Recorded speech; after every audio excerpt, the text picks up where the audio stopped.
Hello everyone, and welcome back to another video. Today I want to talk about two things. Number one is why sprinters seem to have massive glutes. And number two is how you can use that information and apply it to the gym to grow your cake. Now, first things first, I understand there are many factors involved in how big someone's muscles are, their genetics being a huge factor.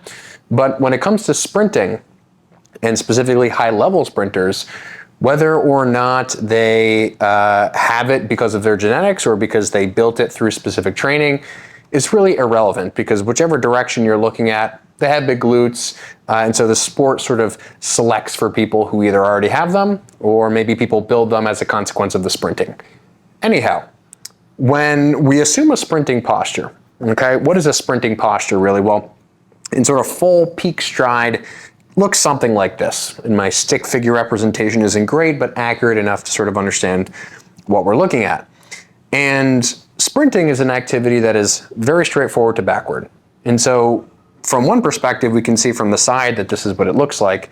But if we think about what the legs are actually doing, the legs are pretty much staying directly underneath of the individual, meaning that the femur is kind of moving roughly in a straight line like this. And we'll talk about that later, and specifically how you can use that, sort of translate it to a gym setting to grow your glute max. But for now, let's actually think about the glute max as a muscle and why it's so recruited in either one of these cases. So thinking about the back leg just to begin with, right? I'm going to draw the glute max here in red. Not totally a great representation, but close enough, right? And this is kind of the only muscle, the glute max, that can pull the leg back this far behind the body. And it's in essence what allows us to drive that leg really, really far backward. Of course, there's a lot of momentum involved here, right? But as the leg sort of comes upward and forward, as we pull with the hip flexors upward, what happens to the glute max? It lengthens, right? So its length basically changes at a really disproportionate rate. And in the top position, the glute max, more than any other muscle, is in a fantastic position to pull the leg directly downward. Why? Well, because these glutes, as you can see, the glute max wraps around the pelvis. You can think about it like a cable wrapping around a pulley, where when the leg comes up in front of the body, the glutes don't weirdly sit on the side, they wrap up and underneath, and they're specifically designed for sprinting in the sense that when the leg is forward in front of the body, they are the things to pull the leg down and back. If you're familiar with the lats in lat anatomy, lats are basically the upper body equivalent of your glutes. They really have a great ability to drive the arm down and back when the arm is sort of forward, narrow to the sort of front of the body and the ribs. So anyhow, how can we use this information? How can we use this particular posture and this understanding of glute max mechanics and why it actually is able to contribute so much to the gym?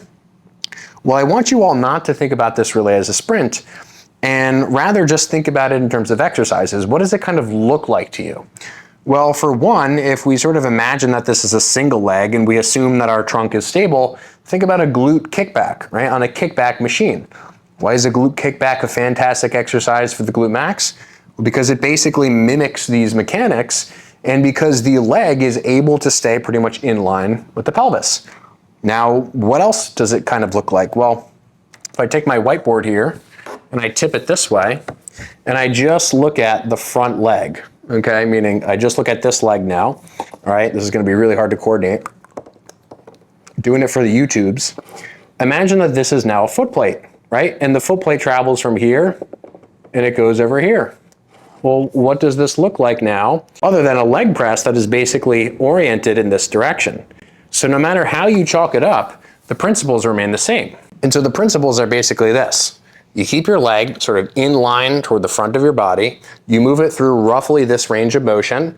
You can use leg presses and squats and things like that, maybe split squats, to train this top half of the range. And then use something like a kickback or maybe like a hip thrust to train the back end of this range.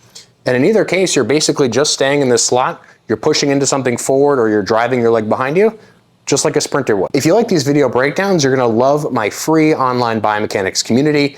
Link in the description below to join.